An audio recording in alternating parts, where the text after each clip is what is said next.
A função de produção. Os economistas geralmente usam a função de produção para descrever a relação entre a quantidade de insumos utilizados na produção e a quantidade de produção.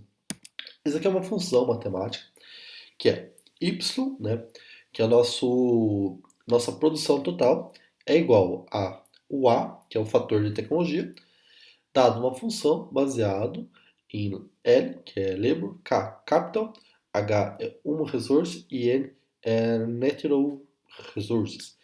Ou seja, nossa produção total ela é uma função da nossa tecnologia que multiplica tudo isso aí, né? Baseado no trabalho, no capital físico aqui, né? O humano e nos recursos naturais. Então, a quantidade produzida, a tecnologia de produção disponível, L é a quantidade de trabalho, K é a quantidade de capital físico, capital humano e quantidade de recursos naturais. E F é uma função que mostra como que é isso. A gente pode dar alguns pesos, né? Por exemplo, quanto de trabalho, tudo mais. A função, por exemplo, o L ele pode ser uma função da pirâmide etária. Então, se a gente tem a pirâmide etária, a gente tem a parte que é produtiva, que é o meio dela, e a gente pode ter uma função baseada no trabalho. Os recursos naturais, ele costuma ser mais fixos, né? O capital humano, ele é a quantidade de pessoas que vão para a faculdade, fazem treinamentos. Crescimento e políticas do governo que aumenta a produtividade e nível de vida. Os governos podem fazer muitas coisas para aumentar a produtividade e nível de renda. Encorajar a poupança e investimento. Poupar e investir é uma coisa bem importante para gerar crescimento a longo prazo. Né? Encorajar investimento estrangeiro. Quando os outros países investem, constrói uma fábrica e o nosso PIB aumenta. Né? Encorajar a educação e treinamento. Esse aqui até hoje é considerado como um dos maiores, mais importantes. Encorajar a ideia de as pessoas estudarem e treinarem. Né? Estabelecer e assegurar direitos de propriedade e manter a estabilidade política, isso aqui é importantíssimo, né? Por exemplo, se tem países que têm instabilidade muito grande, países como, por exemplo, a Venezuela, o governo pode simplesmente vir, estatizar e depois tirar a propriedade, voltar. Isso afasta muito investimento, né? As pessoas não querem investir em países que sejam muito instáveis, né? O próprio Brasil tem alguns problemas às vezes por causa das leis dele. O governo vai lá e faz uma concessão. Daí a concessão estava lá com alguns números, né? Vamos pensar numa rodovia. Fala que vai ter 10 mil carros passando e vindo, a taxa do pedágio é R$ 1. Aí de repente vem uma lei que fala uma coisa que é totalmente. Que fala que dá uma isenção para metade dos carros. De repente a arrecadação cai pela metade e isso dá uma instabilidade ali, que eles chamam de instabilidade jurídica também, que faz com que o negócio deixe de ser viável. Né? Por exemplo, concessão de aeroportos, concessão de portos também. Tudo isso acaba se tendo uma. Quanto mais instável é um país, pior e acaba o dinheiro não vem. E acaba que a taxa que é paga para isso aumenta. Se a taxa está aumentando, o preço aumenta também. E aí a gente acaba pagando mais. É o risco país, né? Políticas do governo que aumentam a produtividade e nível de vida. Promover o livre comércio. Quando a gente pode exportar mais e importar, a gente consegue ter benefícios, né? Aqui a gente tem os textos do Ricardo, das vantagens, né? Que quando mais um país comercializa com o outro, melhor. Controlar o crescimento da população. Isso aqui é uma coisa. Controlar o crescimento da população é um pouco interessante, porque é o seguinte: não é necessariamente que não vai ter filho.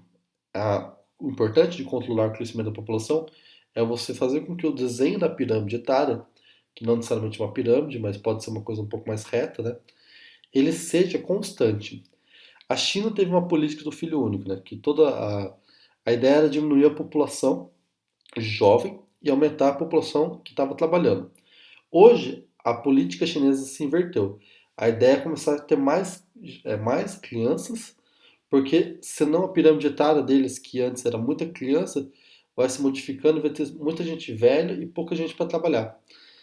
Então, cada país é controlar o crescimento da população para você conseguir desenhar a pirâmide etária para você não ter muita gente velha e pouca gente trabalhando, ou muita gente trabalhando e quase ninguém velha, é o boom demográfico, né? A gente fala e controlar isso. Promover a pesquisa e o desenvolvimento. Importantíssimo. É, a pesquisa e desenvolvimento são as bases para o crescimento econômico, né? Se não existir inovação, formas mais eficientes de fazer as coisas, você não tem crescimento econômico, né? E nem desenvolvimento. A importância da poupança e do investimento. O modo de aumentar a futura produtividade é investir mais recursos presentes em produção de capital. Quer dizer, quanto mais a gente está investindo, maior vai ser a produção e a gente mais pode investir. Então, isso já é um ciclo constante. Quanto mais a gente consegue investir, a gente consegue também pagar uns pesquisadores para tentar aumentar a produtividade. Então, a gente diminui o consumo presente, a gente guarda um pouquinho de dinheiro, ou melhor, investe um pouquinho em coisas que vão aumentar. Então, o consumo presente ele cai um pouquinho, mas o consumo futuro ele aumenta, né? Crescimento e investimento. Isso aqui é uma coisa bem importante, né? As taxas de crescimento no período de 1960 até 1991, esses números, embora estejam de quase 20 anos, mais de 20 anos atrás, a estrutura se mantém. O que a gente tem aqui, né? Vamos pegar o caso da Coreia do Sul. A Coreia do Sul teve uma taxa de crescimento muito alta. O crescimento percentual, o crescimento do PIB aqui a gente está falando. E quanto que do PIB que foi investido? Proporcionalmente, né? Então perceba que lá, aqui, ó, na Coreia do Sul, a gente tem mais ou menos algo próximo a 24% do PIB que ele foi investido em investimento. Então a gente tem o PIB, né? Governo, consumo, exportações e investimento. O caso da Coreia é um pouco especial porque ela tem as exportações na Coreia respondem uma participação consideravelmente elevada do PIB. Mas o que acontece? A gente tem que 24% mais ou menos do PIB era reinvestido.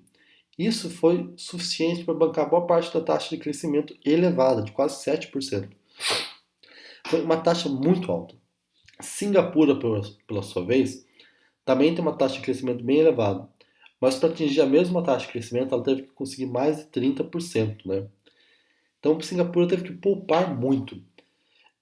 Então, imagina só, 30%. Imagina quanto você ganha guardar 30% todo mês, todo ano, e ir reinvestindo para conseguir nessa taxa.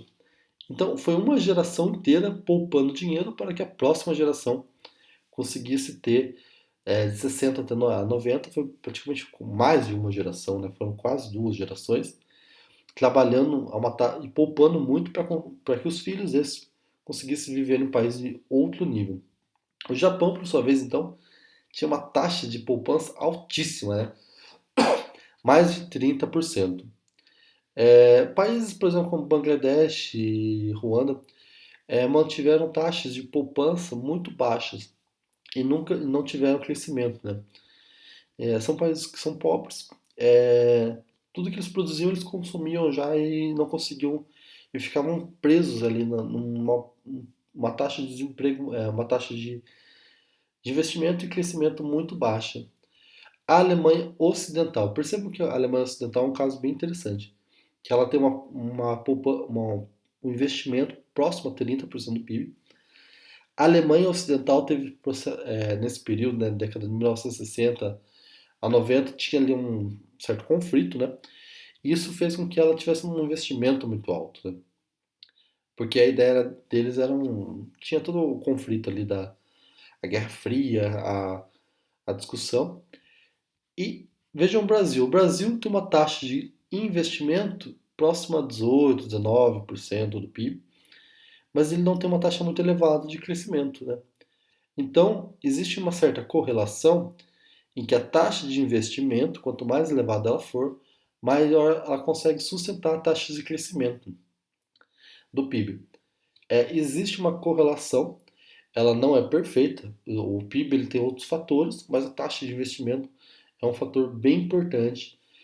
Se você consegue ter uma taxa de investimento alta com investimento estrangeiro alto mais exportações altas, você consegue ter o efeito Coreia, que é esse boom do crescimento e a Coreia consegue se desenvolver muito rápido.